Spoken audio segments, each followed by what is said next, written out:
consistency of the last 2 seasons. Just kind of, how does that help you against this matchup, like on the field and also maybe just confidence-wise? I think number one, scouting report is a lot easier. You know, we played them 3 times here. We played them 3 times last year. It's an all right-handed hitting lineup. You know, so it's almost the complete opposite of Southeastern. You know, bunt, run, steal, the whole thing. Hardly anybody, no lefties, not a lot of stealing except for Kiki, and just basically straight up base to base to base. And, you know, they do hit a lot of home runs.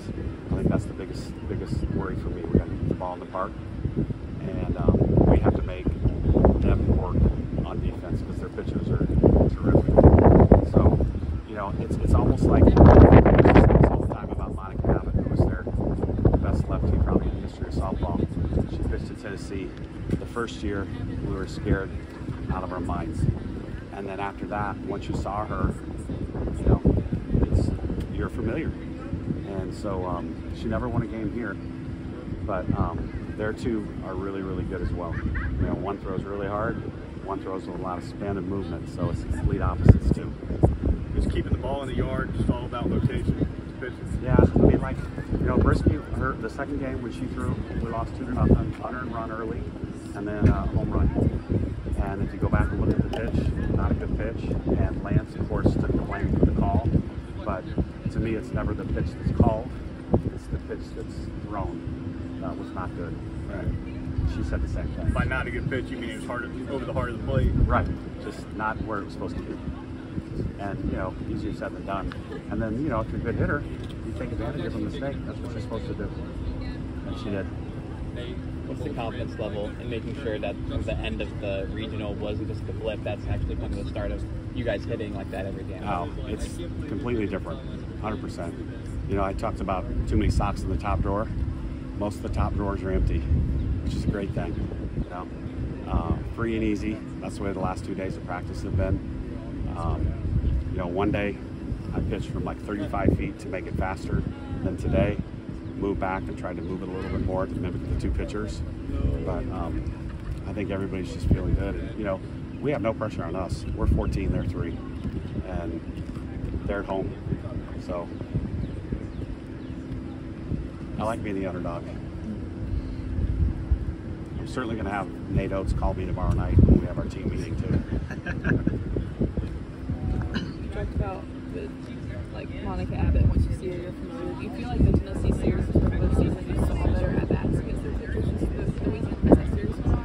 Yeah, I mean the first night it was not good. Remember, it was like 13 pop-ups, and then Sunday it got better as the game went along because they started the same girl on Friday and Sunday.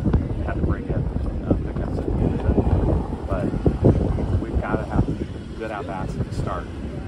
We can't wait. The third game is too late. You know, it's best 2 out of 3. So we have to make adjustments a heck of a lot quicker this time, whoever they pitch. Do you feel like you found the lineup you really like? I really like that one, yeah. Hopefully it works because, you know, both of them executed perfectly. One was a bunt on the first pitch. The second one was a slap and a run, I think, on the second pitch. And both of them were exactly where we needed to be. And then the rest of the lineup took over. When I looked up and we had 10 hits in the first inning, I was thinking, what in the world? We haven't had 10 hits in a game for a long time. But it was just the ultimate pass to the top, that inning. It was just unreal. Overall, you mentioned the other day that you're pretty happy with the depth of the pitching. You know, 5 girls, I think you said, that'll bring something different. Does that give you the freedom to go to the pit early? I mean, do you feel like you could really mix them up? Yeah, and you can do, you know, like, if you can't hit a curveball, Jayla Torrance has got a great curveball. You know, she came in for the last inning on Sunday.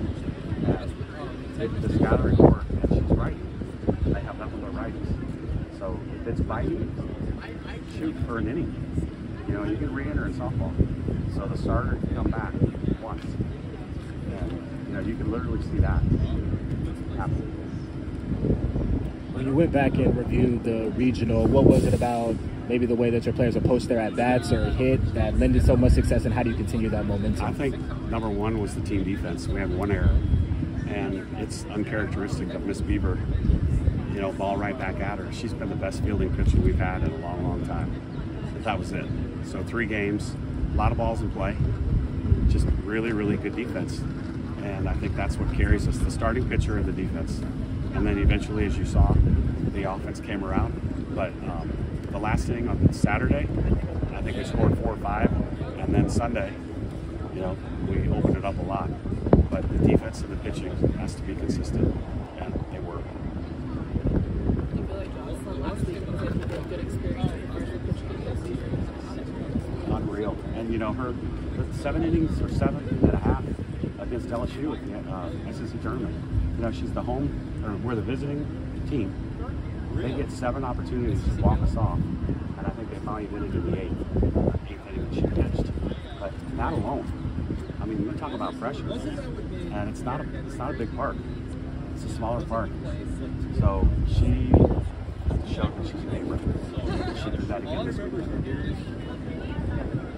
And she certainly didn't want to come out. Thanks for coming out, you guys.